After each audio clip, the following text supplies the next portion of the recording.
En 1847, dans le comté de Baldwin en Géorgie, une jeune Africaine de 19 ans a accompli quelque chose que les registres officiels qualifient encore aujourd'hui d'impossible. Son nom était Zola Diallo. Et ce qu'elle a fait était si troublant, si incompréhensible pour l'ordre établi, que pendant 175 ans, toute trace de son existence a été méthodiquement effacée des archives publiques. Pourtant, dans les caves poussiéreuses de certaines familles géorgiennes, des lettres privées racontent une autre histoire. Une histoire qui ne devrait pas exister. Si cette introduction vous a donné des frissons, abonnez-vous maintenant et commentez de quelle ville vous nous écoutez. Cette histoire nécessite votre attention jusqu'au dernier mot. Ce qui suit n'est pas une légende. Ce n'est pas un conte folklorique transmis oralement. Ce sont des fragments documentés, des témoignages écrits, des rapports officiels partiellement détruits et des correspondances familiales qui, ensemble, dessinent le portrait d'une impossibilité historique. Une impossibilité que les autorités de Géorgie ont tenté d'enterrer pour toujours. La Géorgie des années 1840 était un État profondément ancré dans l'économie de plantation. Le coton régnait en maître absolu sur ces terres rouges et fertiles, et avec lui, un système d'exploitation humaine qui touchait près de 440 000 personnes réduites en esclavage. Dans le comté de Baldwin, situé au centre de l'État, les plantations s'étendaient à perte de vue, séparées par des forêts de pins et des chemins de terre battus qui devenaient impraticables durant les pluies d'automne. C'était une société rigidement stratifiée où chaque personne connaissait exactement sa place. Les grands planteurs formaient une aristocratie terrienne qui contrôlait non seulement l'économie locale, mais aussi la justice, l'administration et même les églises. Ils vivaient dans de vastes demeures à colonnes blanches, symbole tangible de leur puissance, entourés de jardins soigneusement entretenus qui contrastaient violemment avec les quartiers d'esclaves situés hors de vue derrière les champs de coton. Entre les grands propriétaires et les esclaves existait une classe intermédiaire complexe. Les contremaîtres blancs, souvent des hommes brutaux qui tiraient leur autorité de la violence qu'ils pouvaient exercer impunément. Les petits fermiers qui possédaient parfois 1 ou 2 esclaves et rêvaient de s'élever socialement, et les artisans libres qui dépendaient du système sans en faire pleinement partie. Cette hiérarchie était maintenue non seulement par la force, mais par un ensemble de lois, de coutumes et de terreurs psychologiques qui rendaient toute transgression impensable. Dans ce contexte, la plantation Calhoun représentait l'un des domaines les plus prospères du comté. Propriété de Samuel Calhoun, un homme d'une 50aine d'années, réputé pour son pragmatisme froid plutôt que pour sa cruauté ostentatoire. Elle s'étendait sur plus de 1200 hectares. Contrairement à certains de ses voisins qui gouvernaient par la terreur pure, Calhoun préférait un système qu'il appelait lui-même de gestion rationnelle. Il voyait ses esclaves comme des investissements coûteux qu'il fallait préserver pour maximiser leur productivité à long terme. Cette approche calculatrice n'était pas plus humaine que la brutalité ouverte, elle était simplement différente, peut-être même plus insidieuse, car elle créait une illusion de bienveillance paternaliste. La demeure principale dominait le paysage, une construction en briques rouges de style néoclassique avec son portique imposant. Derrière elle s'étendaient les bâtiments fonctionnels, la cuisine séparée pour prévenir les incendies, les écuries, les entrepôts, les ateliers. Et encore plus loin, invisible depuis la maison principale, mais toujours présent dans la conscience collective, les cabanes des esclaves formaient leur propre village. Une communauté forcée de près de 130 âmes qui vivaient sous la surveillance constante du système. La vie quotidienne suivait un rythme implacable, dicté par les saisons et les exigences du coton. De l'aube au crépuscule, les champs bruissaient du travail de corps courbé sous le soleil impitoyable de Géorgie. Les enfants travaillaient dès qu'ils pouvaient porter un sac, les femmes enceintes jusqu'au dernier moment, les anciens jusqu'à ce que leur corps refuse de continuer. Le dimanche, seul jour de repos partiel, était consacré au service religieux supervisé par un prédicateur blanc qui prêchait la soumission comme vertu chrétienne, puis à l'entretien minimal des potagers individuels qui complétaient les rations insuffisantes distribuées par la plantation. C'est dans ce monde suffocant, gouverné par des règles non écrites mais absolues, qu'arriva Zola Diallo à l'automne 1846. Le 23 octobre 1846, Samuel Calhoun acquit lors d'une vente aux enchères à Savannah une jeune Africaine que les documents de vente décrivaient comme âgée d'environ 18 ans, d'origine présumée sénégalaise, arrivée récemment sur le continent américain. La traite transatlantique était officiellement interdite depuis 1808, mais les contrebandiers continuaient leurs opérations et les autorités fermaient volontiers les yeux moyennant compensation appropriée. Personne ne posait trop de questions sur la provenance exacte des esclaves fraîchement débarqués. Ce qui distinguait immédiatement cette acquisition des autres, c'était le prix extraordinairement élevé que Calhoun avait accepté de payer. 1200 $, soit plus du double de la valeur habituelle d'un esclave en bonne santé. Les registres de la vente, conservés dans les archives du comté de Chatham, mentionnent cette somme avec une annotation marginale ajoutée d'une écriture différente, probablement celle d'un clerc surpris. Prix vérifié et confirmé malgré l'invraisemblance. Pourquoi un planteur aussi calculateur que Calhoun aurait-il payé un prix aussi exorbitant? Les rumeurs circulèrent immédiatement parmi la communauté des planteurs. Certains murmuraient que la jeune femme possédait une beauté si extraordinaire que Calhoun avait perdu toute raison. D'autres, plus cyniques, suggéraient qu'elle devait avoir des compétences particulières justifiant l'investissement. La vérité, telle qu'elle émerge des lettres privées de Sarah Calhoun, l'épouse de Samuel, était à la fois plus simple et plus complexe. Lors de l'inspection préalable à la vente, un incident s'était produit. Un des futurs acheteurs, un certain Jeremiah Hutchins, planteur connu pour sa brutalité, avait été pris de violentes convulsions après avoir examiné de trop près un groupe d'esclaves. Les médecins présents ne trouvèrent aucune cause évidente. Hutchins fut transporté inconscient hors de la salle des ventes. C'est alors que la jeune Africaine, qui serait plus tard nommée Zola, s'était approchée de Samuel Calhoun et, dans un anglais rudimentaire mais compréhensible qu'elle n'était pas censée parler, avait murmuré quelques mots que personne d'autre n'entendit. Calhoun pâlit, regarda la jeune femme avec une expression indéchiffrable. Puis, lorsque les enchères commencèrent, il surenchérit avec une détermination qui surprit tous les présents jusqu'à remporter la mise à un prix délirant. Que lui avait-elle dit exactement? Aucun document ne le révèle explicitement. Mais une lettre que Sarah Calhoun écrivit à sa sœur 3 semaines plus tard contient un passage troublant. Samuel refuse de discuter de la manière dont il a acquis cette nouvelle esclave. Il dit seulement qu'elle possède des connaissances qui peuvent sauver notre famille d'une catastrophe imminente. Je ne comprends pas ce qu'il veut dire, mais je l'ai rarement vu aussi troublé. La fille, qu'il a nommée Zola d'après un mot qu'elle a prononcé, est effectivement remarquable, mais d'une manière qui me met profondément mal à l'aise. Zola Diallo arriva donc à la plantation Calhoun dans des circonstances déjà enveloppées de mystère. Son apparence physique, telle que décrite dans les rares documents qui la mentionnent, était frappante, sans être conventionnellement belle selon les standards de l'époque. Grande pour une femme, avec une posture droite qui contrastait avec la soumission courbée qu'on attendait des esclaves, elle possédait des traits anguleux, des yeux d'une intensité dérangeante et des mains aux longs doigts que plusieurs témoins décrivirent plus tard comme ayant quelque chose d'inquiétant dans leur agilité.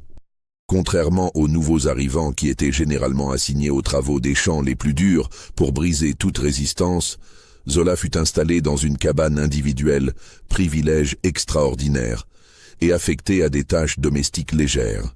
Cette décision provoqua un ressentiment immédiat parmi les autres esclaves de la plantation, particulièrement les femmes qui travaillaient depuis des années sans jamais recevoir de tels égards. Les premiers mois de Zola à la plantation Calhoun furent marqués par une série d'événements qui, pris individuellement, pouvaient sembler coïncidences, mais qui, assemblés, formaient un motif troublant.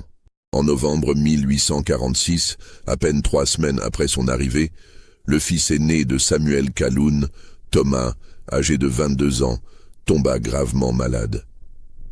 Les médecins locaux diagnostiquèrent une fièvre typhoïde, maladie redoutée qui tuait régulièrement dans la région. On prépara la famille à l'inévitable.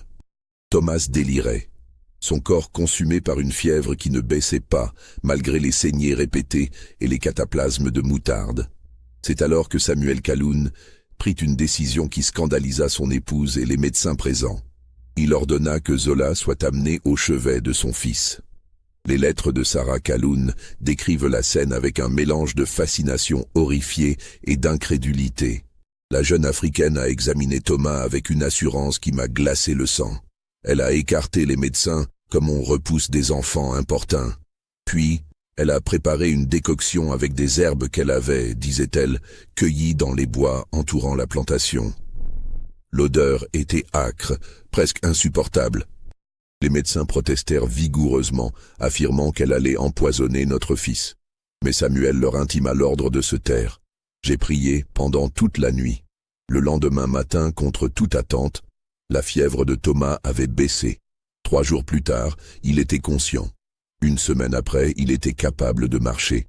Les médecins qualifièrent cela de rémission miraculeuse, refusant d'attribuer quelque crédit que ce soit aux interventions de Zola. Mais Samuel Calhoun, lui, savait ce qu'il avait vu. À partir de ce moment, la position de Zola dans la plantation changea subtilement. Elle ne fut plus assignée à aucune tâche domestique spécifique. Au lieu de cela, elle était autorisée à passer ses journées dans les bois et les champs, cueillant des plantes et des racines. Une petite pièce, dans l'une des dépendances, lui fut allouée où elle préparait ses remèdes. Les autres esclaves commencèrent à la consulter secrètement pour leurs maux, et elle les soignait avec une efficacité qui dépassait de loin celle des médecins blancs qui visitaient occasionnellement la plantation. Ce qui est particulièrement troublant dans les témoignages de cette période, c'est la nature des connaissances que Zola semblait posséder. Elle ne se contentait pas de connaître les propriétés médicinales des plantes, ce qui était déjà remarquable. Elle comprenait apparemment des concepts que les médecins de l'époque débattaient encore. L'importance de la propreté des plaies, l'idée que certaines maladies se transmettaient par contact, la nécessité d'isoler les malades contagieux. Un document particulièrement révélateur est une lettre du docteur Cornelius Pemberton, médecin établi dans le comté, adressée à un collègue de Milledgeville en mars 1847. J'ai été témoin de pratiques qui défient mon entendement médical. Cette esclave africaine de la plantation Calhoun traite les plaies infectées en les nettoyant avec une solution bouillante d'écorce de saule et d'autres substances que je n'ai pu identifier. Elle refuse de pratiquer des saignées, allant jusqu'à les déconseiller activement. Plus troublant encore, ces patients guérissent avec une régularité qui rend mes propres interventions, basées sur les meilleures pratiques médicales, presque obsolètes. Je ne comprends pas comment une sauvage illettrée peut obtenir de tels résultats. Calhoun refuse catégoriquement de limiter ses activités. Mais ce n'était pas seulement ses compétences médicales qui rendaient Zola extraordinaire. Au fil des mois, il devint évident qu'elle apprenait avec une rapidité stupéfiante. En moins de 6 mois, elle maîtrisait l'anglais avec une fluidité qui dépassait celle de nombreux esclaves nés sur le sol américain. Elle apprit à lire et à écrire, malgré les lois strictes de Géorgie interdisant l'alphabétisation des esclaves sous peine de sévères châtiments. Comment y parvint-elle? Plusieurs témoignages suggèrent qu'elle convainquit la jeune fille des Calhoun, Martha alors âgée de 16 ans, de lui enseigner en secret. Un journal intime de Martha Calhoun, découvert dans les années 1970 lors de la vente d'une maison familiale, contient des entrées révélatrices. En mai 1847, elle écrit « Zola possède un esprit comme je n'en ai jamais rencontré. Elle absorbe tout ce que je lui enseigne avec une avidité troublante. Parfois, j'ai l'impression qu'elle ne m'écoute pas seulement pour apprendre, mais qu'elle m'étudie, comme un naturaliste observerait un insecte sous un microscope. Cela devrait m'effrayer, je suppose, mais au lieu de cela, je me sens étrangement attiré par sa présence. Elle me pose des questions sur notre société, sur nos lois, sur la manière dont fonctionnent les affaires de père. Je réponds, même si je sais que je ne devrais pas. Ce passage est important, car il révèle quelque chose de fondamental. Zola n'apprenait pas seulement la langue et la culture. Elle étudiait systématiquement le système qui l'opprimait, en comprenant les mécanismes, les failles, les points de pression. L'été 1847 marqua un tournant dans l'histoire de Zola Diallo et par extension, dans celle de la plantation Kaloun. Les événements de cette période sont documentés dans plusieurs sources indépendantes qui, malgré leurs contradictions sur certains détails, convergent vers un fait troublant. Zola avait commencé à exercer une influence qui dépassait largement ce qui était concevable pour une personne de son statut. Le changement le plus visible concernait les conditions de vie dans les quartiers des esclaves. Traditionnellement, ces zones étaient des lieux de souffrance muette où les maladies se propageaient rapidement dans des cabanes surpeuplées et insalubres. Mais sous l'influence discrète de Zola, des modifications commencèrent à apparaître. Des fossés de drainage furent creusés autour des cabanes pour éviter l'eau stagnante qui favorisait les fièvres. Des herbes médicinales furent plantées dans de petits jardins communautaires. Les malades contagieux furent isolés, pratique jusqu'alors inconnue dans la plantation. Comment une esclave arrivée depuis moins d'un an avait-elle pu initier de tels changements? Les documents suggèrent qu'elle avait trouvé un moyen de convaincre Samuel Kaloun que ces améliorations augmenterait la productivité de sa main-d'œuvre en réduisant les pertes dues aux maladies. C'était un argument calculateur qui faisait appel au pragmatisme du planteur plutôt qu'à sa compassion inexistante. Un registre comptable de la plantation, conservé aux archives d'État de Géorgie, montre effectivement une diminution remarquable de la mortalité parmi les esclaves durant l'été et l'automne 1847. Alors que les années précédentes voyaient généralement entre 10 et 15 décès annuels parmi la population esclave, cette année-là, seulement 3 morts furent enregistrés. Pour un propriétaire comme Kaloun, cela représentait une économie substantielle. Mais l'influence de Zola s'étendait au-delà des aspects purement médicaux. Les témoignages d'anciens esclaves, recueillis après la guerre de sécession par le Freedmen's Bureau, parlent d'elle avec un mélange de respect et de crainte. Une femme nommée Patience, qui avait travaillé au champ de coton, témoigna en 1867. Zola était différente de nous tous. Elle n'avait pas la peur dans les yeux que nous portions tous. Quand elle parlait, même les contremaîtres blancs semblaient l'écouter, même s'ils ne voulaient pas l'admettre. Elle nous a appris à nous tenir droit, à ne pas baisser les yeux trop vite. Elle disait que notre corps nous appartenait toujours, même si la loi disait le contraire. Cette dernière phrase est particulièrement significative.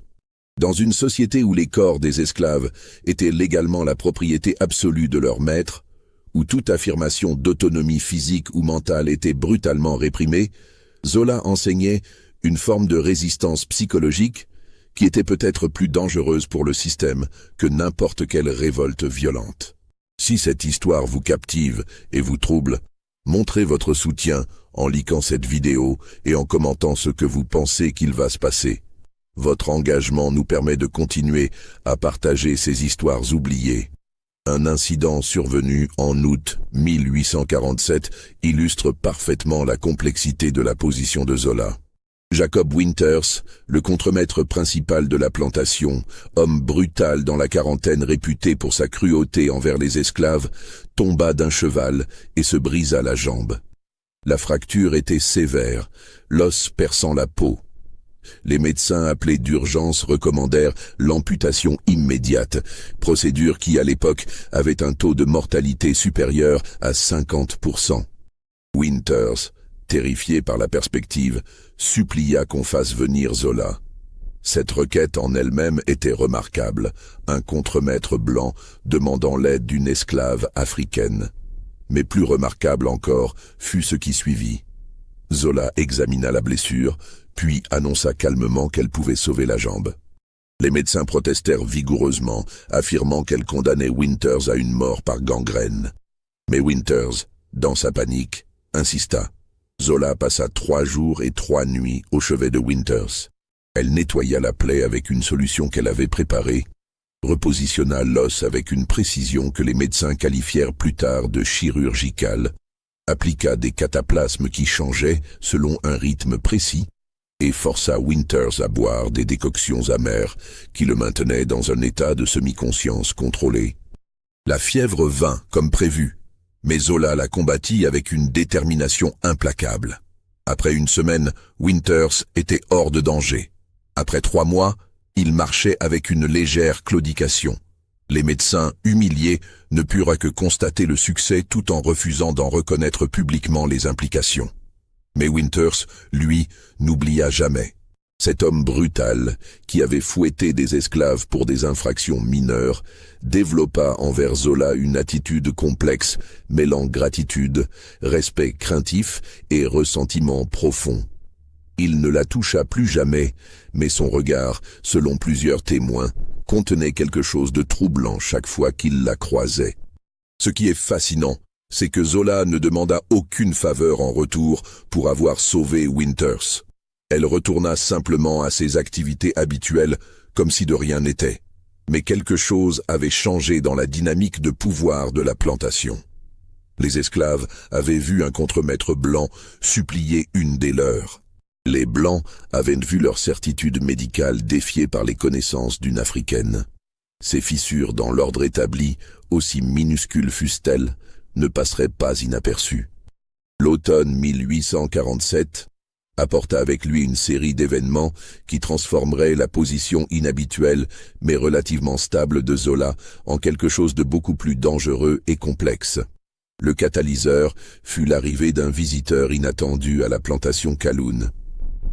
Le 12 octobre, un homme se présenta à la porte principale de la demeure. Il se nommait Nathaniel Bradshaw, se disait inspecteur du bureau des registres de propriété de l'État de Géorgie et affirmait venir vérifier la conformité des documents de propriété des esclaves suite à des irrégularités constatées dans les registres de plusieurs comtés. Son apparence était ordinaire, la cinquantaine, costume sombre, manière polie mais formelle. Rien dans son comportement initial n'aurait dû éveiller la suspicion. Pourtant, dès son arrivée, Zola montra des signes d'agitation inhabituels. Plusieurs témoins, incluant Martha Calhoun dans son journal, rapportent que Zola insista pour être présente lors de l'entretien entre Bradshaw et Samuel Calhoun. Comportement absolument inapproprié pour une esclave. Quand Calhoun refusa, elle aurait murmuré quelque chose qui le fit pâlir et reconsidérer sa décision. La rencontre qui suivit fut, selon les fragments de témoignages qui subsistent, extraordinairement tendue. Bradshaw examina méthodiquement les documents de propriété de tous les esclaves de la plantation. Quand il arriva au dossier de Zola, il s'arrêta longuement, fronçant les sourcils. Il posa des questions détaillées sur les circonstances de son acquisition, sur le prix payé, sur sa provenance exacte. Samuel Calhoun répondit avec une irritation croissante, mais fournit tous les documents demandés. C'est alors que Zola, toujours présente malgré les protestations de Bradshaw, intervint directement. Dans un anglais parfait qui stupéfia le visiteur, elle dit « Vous n'êtes pas inspecteur. Les véritables inspecteurs portent un sceau en cuivre avec le blason de l'État. Vous n'en avez pas. Votre accent n'est pas de Géorgie, mais de Caroline du Sud, région de Charleston. Et vos mains n'ont jamais tenu une plume de fonctionnaire. Ce sont des mains de contremaître. » Le silence qui suivit fut, selon Martha Calhoun, d'une intensité presque insupportable. Bradshaw devint livide. Samuel Calhoun se leva brusquement. Bradshaw nia avec véhémence, mais ses dénégations sonnaient faux. Calhoun ordonna qu'on fasse venir le shérif du comté. Avant l'arrivée de la loi, Bradshaw s'effondra nerveusement et avoua. Il n'était pas inspecteur, il était chasseur d'esclaves fugitifs, mais pas en mission officielle. Il recherchait une jeune Africaine pour le compte de quelqu'un qu'il refusa de nommer, quelqu'un de très puissant qui avait des raisons de vouloir la retrouver. Il avait suivi sa trace depuis Savannah, utilisant sa fausse identité d'inspecteur pour accéder légalement aux plantations. Pourquoi recherchait-il Zola? Bradshaw, devant l'insistance menaçante de Calhoun, révéla une histoire troublante. La jeune femme que Kaloun connaissait sous le nom de Zola Diallo n'était pas une esclave ordinaire fraîchement arrivée d'Afrique. Elle était la fille d'un guérisseur réputé du Sénégal, capturé lors d'un raid et amené en Amérique, certes, mais les circonstances exactes de son arrivée et de sa vente étaient entourées d'irrégularités. Plus perturbant encore, Bradshaw affirma que lors de son bref passage à Charleston, avant d'être transporté vers Savannah, Zola avait été témoin de quelque chose qu'elle n'aurait jamais dû voir. Il refusa d'en dire plus, mais laissa entendre que cela impliquait des personnalités importantes et un crime qui, s'il était révélé, pourrait ébranler certaines fondations de la société sud-américaine. Kaloun fit enfermer Bradshaw et envoya chercher le shérif. Mais le lendemain matin, quand les autorités arrivèrent, Bradshaw avait disparu. Il s'était échappé durant la nuit de la pièce où il était gardé, laissant derrière lui seulement une note. « Elle sait trop. Ceux qui la protègent se mettent en danger. » Cette tentative d'enlèvement eut des conséquences immédiates. Samuel Kaloun, homme pragmatique avant tout, comprit qu'il possédait un actif devenu soudainement dangereux. Il augmenta la surveillance autour de Zola, non pour la contrôler mais pour la protéger, ce qui en soi était un renversement remarquable de la dynamique habituelle, mais il voulait aussi comprendre. Que savait exactement Zola? Quel secret transportait-elle qui justifiait de tels efforts pour la retrouver? Les semaines qui suivirent furent tendues. Zola, confronté par Kaloun en privé, révéla une partie de la vérité, suffisamment pour satisfaire sa curiosité sans tout dévoiler. Elle confirma qu'à Charleston, elle avait été témoin d'une réunion secrète entre des marchands d'esclaves et des hommes politiques. Une réunion où des plans avaient été discutés pour contourner les lois fédérales interdisant la traite et pour établir de nouvelles routes de contrebande. Elle avait entendu des noms, des montants d'argent, des détails de corruption qui, s'ils étaient révélés publiquement, pourraient ruiner des carrières et possiblement mener à des poursuites criminelles fédérales. Mais était-ce toute la vérité? Les lettres de Sarah Kaloun de cette période expriment des doutes croissants. Le 15 novembre 1847, elle écrit « Samuel passe de longues heures à converser avec Zola, seul dans son bureau. Quand je lui demande de quoi il parle, il devient évasif. Il dit qu'elle l'aide à comprendre certaines choses sur la gestion de la plantation, sur la prévention des maladies. Mais je sens qu'il y a plus. La manière dont il la regarde n'est pas celle d'un maître regardant sa propriété. C'est quelque chose de différent, presque de la déférence, et cela me terrifie. » Pendant ce temps, dans la communauté esclave de la plantation, des changements subtils mais significatifs continuaient. Zola avait commencé à tenir des réunions régulières, officiellement pour dispenser des conseils de santé. Mais plusieurs témoignages suggèrent qu'elle enseignait bien plus. Elle parlait de dignité, de mémoire, d'identité. Elle encourageait les esclaves nés en Amérique à préserver et transmettre les histoires de leurs ancêtres africains. Elle créait, essentiellement, un espace de résistance culturelle et psychologique au sein même du système d'oppression. Un aspect particulièrement troublant de cette période, révélé seulement dans des témoignages recueillis des décennies plus tard, concerne ce que Zola aurait dit lors de ses réunions secrètes. Un homme nommé Elijah, qui avait 15 ans à l'époque, témoigna en 1882. Zola nous disait que notre esclavage ne durerait pas éternellement, qu'il y avait des forces, des mouvements dans le Nord, des tensions entre les États qui aboutiraient à un conflit. Elle parlait comme quelqu'un qui pouvait voir l'avenir, et tout ce qu'elle a prédit est arrivé. Cette capacité apparente à anticiper les événements futurs est un aspect récurrent dans les témoignages concernant Zola. Était-ce vraiment de la prescience ou simplement une intelligence exceptionnelle capable d'analyser les tendances politiques et sociales de son époque? Quoi qu'il en soit, cette réputation ne fit qu'accroître son influence et, par conséquent, le danger qu'elle représentait pour le statu quo. Le début de l'année 1848 marqua un durcissement notable du climat social en Géorgie. Des nouvelles de révoltes d'esclaves dans d'autres États, amplifiées et souvent exagérées, circulaient et créaient une paranoïa croissante parmi les planteurs. Des lois plus strictes furent adoptées. limitant encore davantage les mouvements des esclaves et augmentant les peines pour toute forme de désobéissance. Dans ce contexte tendu, l'existence d'une esclave exerçant une influence aussi inhabituelle que Zola ne pouvait rester indéfiniment sous le radar. Les premières critiques vinrent d'autres planteurs du comté qui avaient entendu parler de la situation à la plantation Calhoun. Lors d'une réunion du comité agricole en février 1848, plusieurs d'entre eux exprimèrent publiquement leurs préoccupations. Un compte-rendu de cette réunion, conservé dans les archives du comté de Baldwin, contient un passage révélateur. Le colonel Ezekiah Pemberton a soulevé la question des pratiques inhabituelles observées à la plantation Calhoun, mentionnant spécifiquement les libertés excessives accordées à une esclave africaine. Il a averti que de tels exemples créent des attentes dangereuses parmi la population esclave et menacent l'ordre social établi. Monsieur Calhoun a répondu que ces méthodes de gestion lui appartiennent et que les résultats parlent d'eux-mêmes en termes de productivité et de rentabilité. La tension durant cet échange était palpable, mais les pressions externes n'étaient qu'une partie du problème. Au sein même de la plantation Calhoun, des fissures commençaient à apparaître.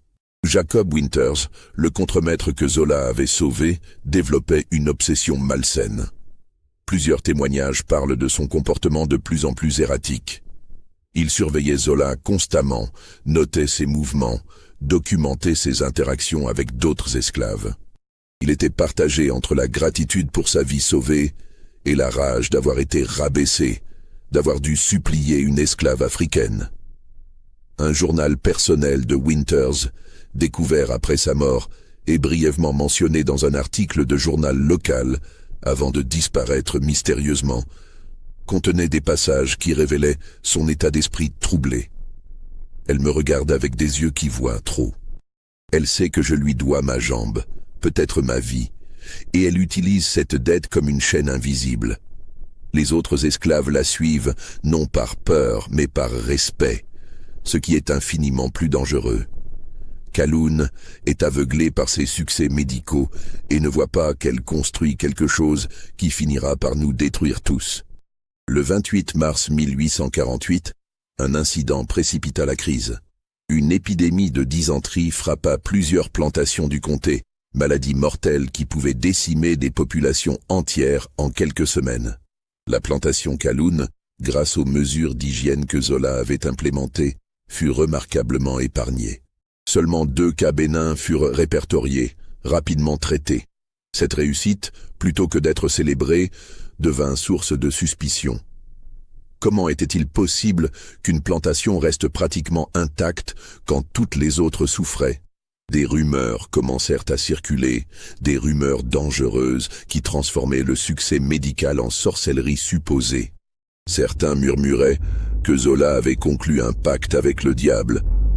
D'autres affirmaient qu'elle empoisonnait délibérément les plantations voisines pour faire briller celles de Calhoun. Ces accusations absurdes prenaient pourtant racine dans un terreau fertile de superstition et de peur. Même parmi des hommes éduqués, la frontière entre médecine et magie restait floue. Et pour une société qui dépendait de la déshumanisation systématique d'une population entière pour justifier son fonctionnement, l'idée qu'une esclave africaine puisse posséder des connaissances supérieures à celles des médecins blancs était profondément menaçante. Le pasteur méthodiste du comté, révérend Josiah Blackwell, prononça en avril un sermon qui fut largement diffusé et discuté. Nous devons nous méfier de ceux qui prétendent détenir des connaissances venant de terres païennes. La vraie guérison vient de Dieu seul, pas des herbes de sorcières et des rituels de sauvages. Quand nous permettons à l'obscurité de s'installer parmi nous sous couvert de progrès, nous ouvrons la porte à notre propre damnation. Bien qu'il ne la nommât pas explicitement, tout le monde savait qu'il parlait de Zola. La pression sur Samuel Calhoun pour qu'il prenne des mesures devenait intense. Des lettres anonymes commencèrent à arriver, certaines menaçant, d'autres simplement l'avertissant qu'il jouait avec le feu.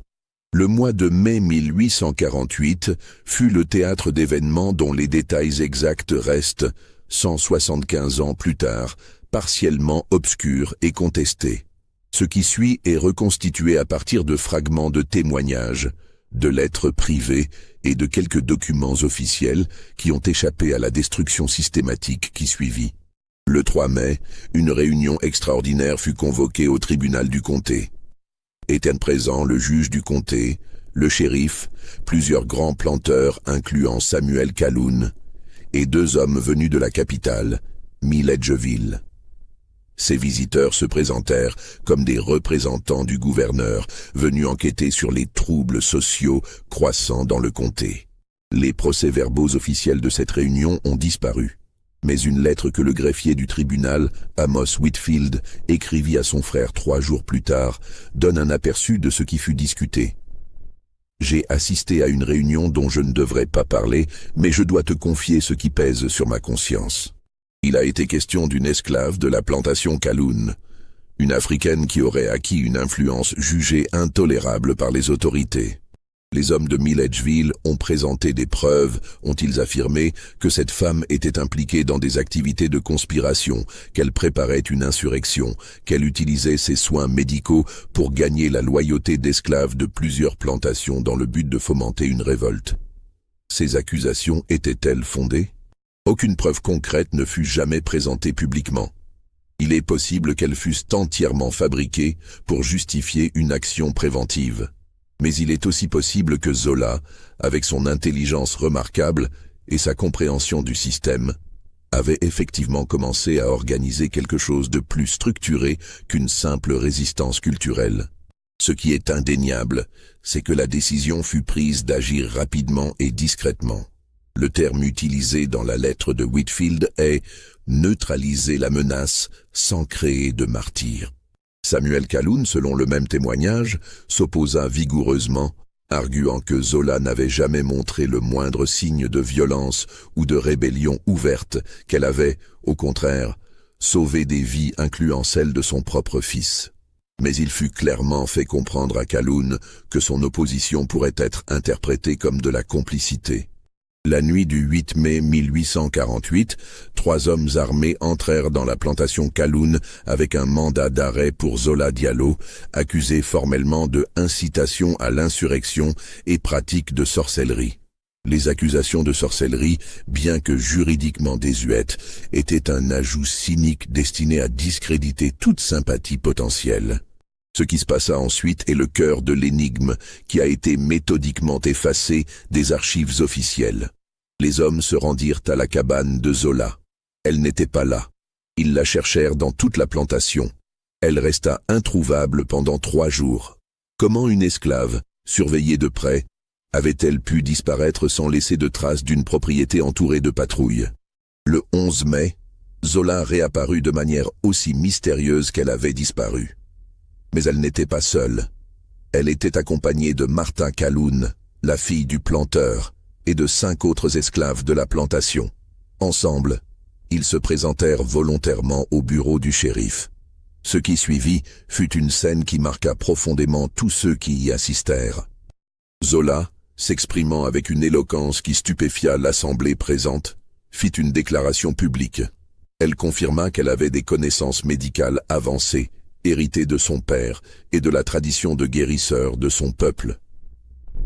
Elle admit avoir enseigné aux esclaves à prendre soin de leur santé, à maintenir leur dignité face à l'oppression. Mais elle nia catégoriquement toute implication dans une quelconque conspiration violente. Puis elle fit quelque chose d'absolument extraordinaire pour l'époque.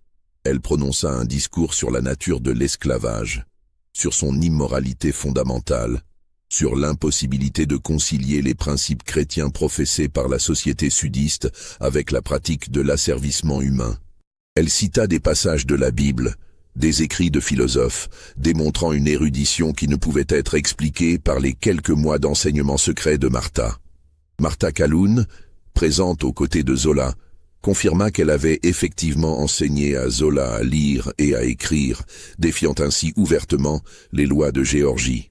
Elle déclara qu'elle l'avait fait parce que Zola lui avait ouvert les yeux sur l'humanité complète des personnes asservies, une humanité qu'on lui avait appris à nier depuis l'enfance.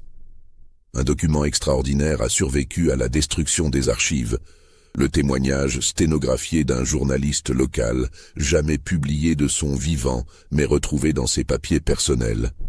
Il rapporte une partie du discours de Zola. « Je suis Zola, fille de Mamadou Diallo, guérisseur et sage de mon village. J'ai été arraché à ma terre, à ma famille, à ma vie. Mais vous ne pouvez pas m'arracher ma connaissance, ma dignité, mon humanité. J'ai soigné vos malades, blancs et noirs, sans distinction. J'ai sauvé des vies que vos médecins condamnaient. Et pour cela, vous m'accusez de sorcellerie. Ce n'est pas de la magie, messieurs, c'est de la médecine, du savoir transmis à travers des générations. Si mon savoir vous menace, c'est parce qu'il expose la fragilité de vos certitudes. » Le silence qui suivit fut, selon le journaliste, d'une densité presque physique. Les autorités présentes étaient confrontées à un dilemme impossible. Elles pouvaient difficilement condamner publiquement une femme qui n'avait fait que soigner les malades et qui venait de se rendre volontairement. Mais elles ne pouvaient non plus laisser impuni un tel défi à l'ordre établi.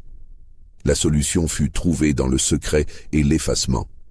Il fut décidé, lors d'une réunion fermée dont seules des bribes ont filtré, que Zola serait officiellement vendu à un acheteur de Louisiane, loin de Géorgie, et que tous les documents relatifs à son séjour dans le comté de Baldwin seraient nettoyés pour éviter qu'elle ne devienne un symbole. Mais ce qui se passa réellement reste sujet à spéculation. Certains témoignages affirment qu'elle fut effectivement transportée vers la Louisiane.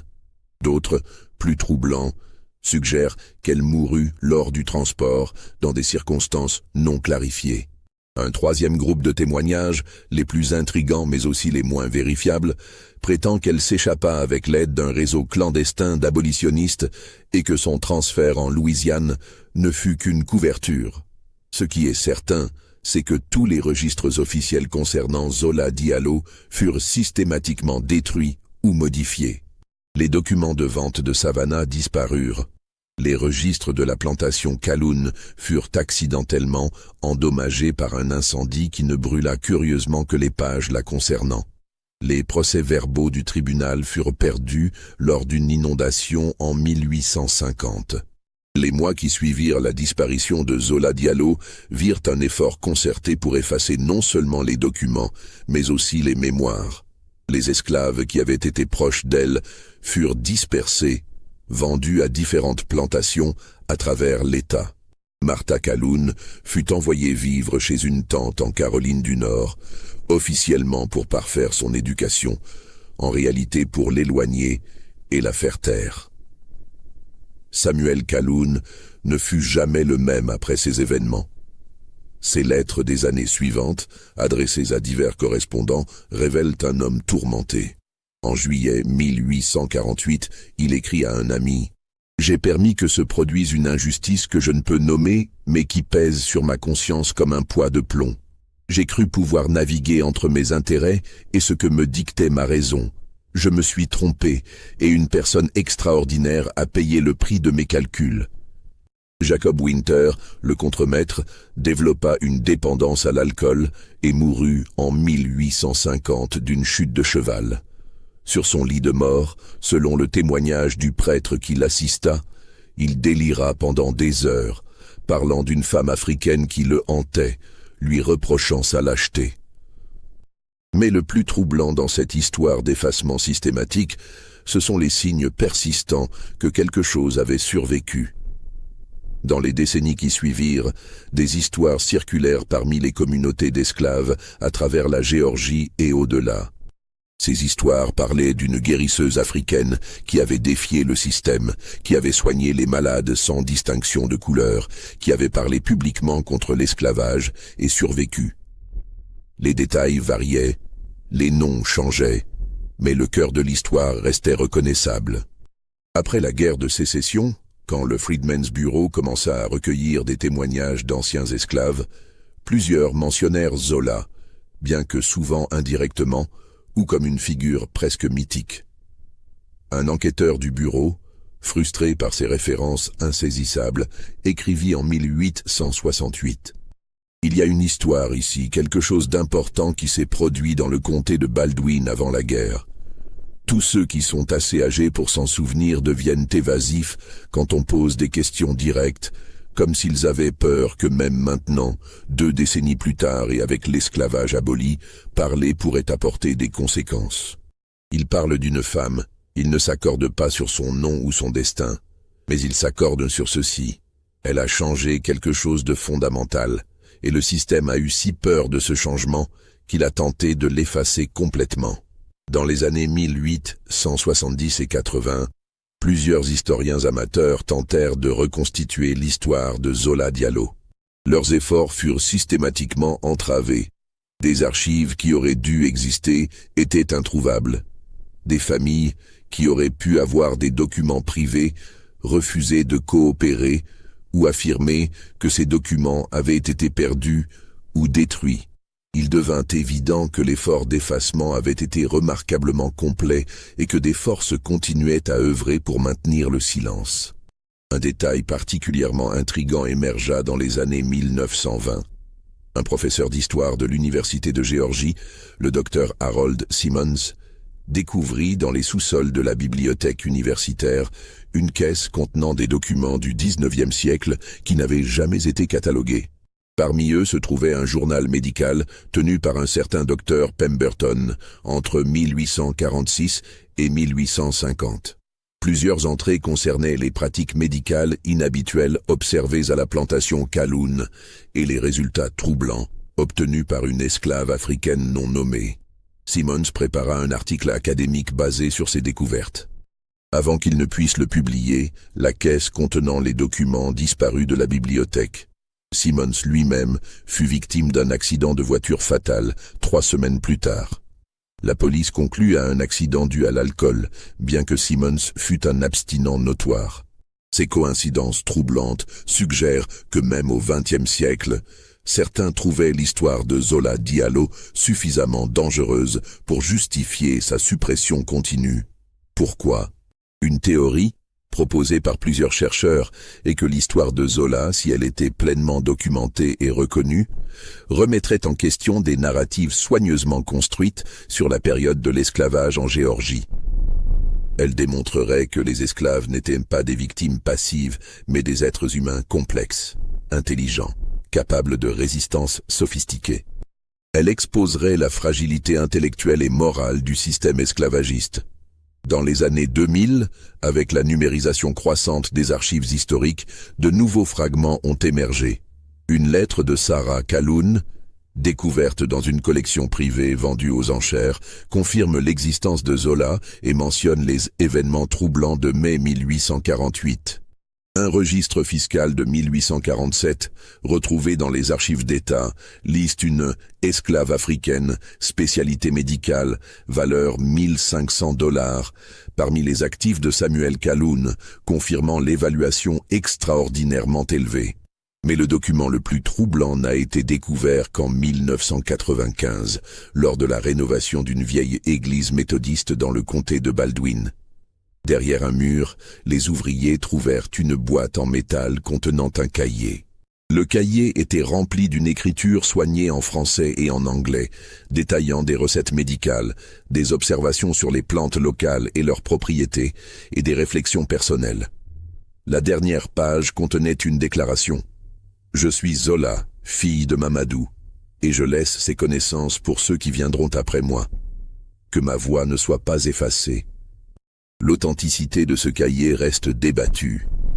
Certains experts affirment qu'il est authentique, que l'écriture correspond au style de l'époque et que les connaissances médicales décrites sont cohérentes avec les pratiques africaines traditionnelles de guérison.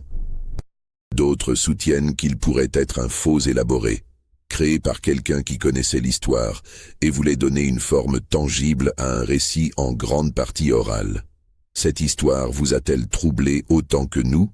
Croyez-vous que tout a été révélé sur le destin de Zola Diallo? Commentez vos théories ci-dessous. Abonnez-vous pour plus de mystères historiques oubliés et partagez cette histoire avec ceux qui cherchent la vérité derrière les silences de l'histoire. Aujourd'hui, en 2025, 177 ans après les événements de mai 1848, l'histoire de Zola Diallo reste fragmentaire, contestée et fondamentalement irrésolue. Les historiens continuent à débattre de ce qui s'est réellement passé, de ce qui relève du fait documenté et ce qui appartient à la légende. Certaines questions demeurent sans réponse. Qu'est-il réellement arrivé à Zola après son arrestation? Est-elle morte en Géorgie? A-t-elle été vendue en Louisiane? Ou a-t-elle réussi à s'échapper vers la liberté dans le Nord, voire au Canada? Pourquoi l'effort d'effacement a-t-il été si systématique et si durable? Qu'avait-elle réellement vu à Charleston qui justifiait qu'on veuille la faire disparaître? Les descendants des familles impliquées, quand on peut les identifier et qu'ils acceptent de parler, offrent des récits contradictoires. Certains descendants des Calhoun maintiennent que Zola fut traitée avec respect et qu'elle mourut de cause naturelle dans les années 1850. D'autres murmurent des histoires plus sombres, transmises à voix basse à travers les générations. Dans la communauté afro-américaine de Géorgie, Zola Diallo est devenue une figure semi-légendaire, symbole de résistance, de connaissance et de dignité face à l'oppression. Des écolières portent son nom. Des organisations communautaires l'invoquent comme inspiratrice. Mais même là, les détails de son histoire restent flous, modelés par le temps et la transmission orale. Ce qui est indéniable, c'est qu'une jeune femme africaine exceptionnelle a existé dans le comté de Baldwin en Géorgie dans les années 1840. Qu'elle possédait des connaissances médicales remarquables pour son époque, qu'elle a exercé une influence inhabituelle dans un système conçu pour la réduire à la condition d'objet, et que son existence a été jugée suffisamment menaçante pour justifier un effort systématique d'effacement qui a duré plus d'un siècle. L'histoire de Zola Diallo pose des questions qui dépassent son cas individuel. Combien d'autres histoires similaires ont été complètement effacées, sans laisser même les fragments qui permettent de reconstituer la sienne? Combien de voix ont été réduites au silence? Combien de vies extraordinaires ont été délibérément oubliées parce qu'elles ne correspondaient pas aux narratives que le pouvoir voulait préserver? Peut-être que la leçon la plus importante de cette histoire n'est pas dans les réponses, mais dans les questions elles-mêmes. Dans le fait que, malgré tous les efforts pour l'effacer, l'histoire de Zola a survécu, même sous forme fragmentaire. Dans le fait que les silences dans les archives historiques peuvent être aussi révélateurs que ce qui y est écrit. Dans le fait que l'histoire officielle n'est jamais l'histoire complète. Quelque part dans le comté de Baldwin, peut-être dans un cimetière non marqué, peut-être dans une terre qui a longtemps depuis été convertie à d'autres usages, repose peut-être Zola Diallo. Ou peut-être a-t-elle vécu une longue vie ailleurs, sous un autre nom, continuant à soigner, à enseigner, à résister. Nous ne le saurons peut-être jamais avec certitude, mais nous savons ceci. Elle a existé. Elle était réelle. Et malgré tous les efforts pour effacer son souvenir, nous en parlons encore aujourd'hui. Dans un système conçu pour déshumaniser et oublier, elle a réussi l'impossible. Elle a persisté dans la mémoire collective. Et peut-être que c'est la forme la plus puissante de résistance. L'histoire de Zola Diallo nous rappelle que derrière chaque statistique sur l'esclavage, derrière chaque mention impersonnelle dans les registres de plantation, il y avait une personne complète, avec son intelligence, ses connaissances, ses espoirs et sa dignité. Des personnes que le système a tenté de réduire à des choses, mais qui sont restées obstinément humaines. Et elle nous rappelle aussi que l'histoire est toujours écrite par ceux qui ont le pouvoir, mais que la vérité a une manière persistante de filtrer à travers les silences et les effacements, que les voix qu'on tente de faire taire trouvent d'autres moyens de se faire entendre, que la mémoire collective peut préserver ce que les archives officielles ont détruit. Alors, cette histoire est-elle vraie? Zola Diallo a-t-elle vraiment existé telle qu'elle est décrite ici? Les fragments documentaires suggèrent que oui. Les efforts d'effacement suggèrent que quelque chose d'important s'est passé. Mais la vérité complète reste, comme tant de vérités de cette période sombre de l'histoire américaine, quelque part entre le documenté et l'oublié, entre le dit et le non dit, entre ce qui est arrivé et ce que nous pouvons prouver, Et peut-être que c'est précisément ce qui rend cette histoire si puissante. Elle nous force à confronter les limites de ce que nous pouvons savoir avec certitude sur le passé. Elle nous rappelle que l'absence de preuve n'est pas la preuve d'absence. Et elle nous invite à imaginer les innombrables histoires d'humanité, de résistance et de dignité qui ont été perdues dans les silences de l'histoire. L'histoire impossible de Zola Diallo, que la Géorgie a tenté d'effacer, persiste. Imparfaite, fragmentaire, contestée, mais persistante. Et dans cette persistance même, il y a une forme de justice, une forme de victoire contre l'oubli. Peut-être que quelque part, dans des archives encore non explorées, dans une cave poussiéreuse, dans une boîte oubliée, d'autres fragments attendent d'être découverts. Des fragments qui compléteront le portrait, qui répondront aux questions qui demeurent. Ou peut-être pas. Peut-être que nous devrons vivre avec l'incomplétude, avec le mystère. Mais nous continuerons à raconter l'histoire. Nous continuerons à poser les questions. Et nous continuerons à honorer la mémoire d'une jeune femme africaine qui, pendant un bref moment dans les années 1840, a défié l'impossible et laissé une marque si profonde que même 177 ans d'efforts pour l'effacer n'ont pas réussi à la faire disparaître complètement. Zola Diallo, fille de Mamadou, guérisseuse, enseignante, résistante, que son nom ne soit pas oublié.